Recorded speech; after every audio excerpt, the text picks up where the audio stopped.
আসসালামু আলাইকুম। এখন রাত 1:28। আসলাম মোটরসাইকেলে তেল ভরার উদ্দেশ্যে। এসে দেখি এই পরিস্থিতি।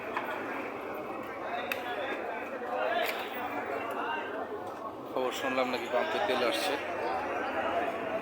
তাই রাত করে চলে আসলাম। হয়তো মনে করলাম এখন ফ্রি আছে, আমি একাই পাপি, কিন্তু একটু দেখাই আপনাদের যে কি পরিমাণ পাপি জুটেছে, যা বলার বাইরে। সবাই বিপদগ্রস্ত। মোট কথা, পাম্পে তেল নাই, আমাদের বেল নাই। এদেশের বাইরে বল না কোথা যাই রে। চারিদিকে ঘুরে দেখি, নাই কিছু নাই রে।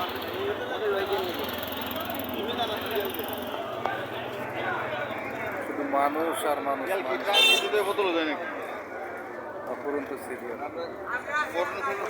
সামনে দেখা যাচ্ছে, কিন্তু পিছনে আরো আছে হাজারো শত মানুষের লাইন। সবারই একটা উদ্দেশ্য, তেল লাগবে। তেলের সংকট।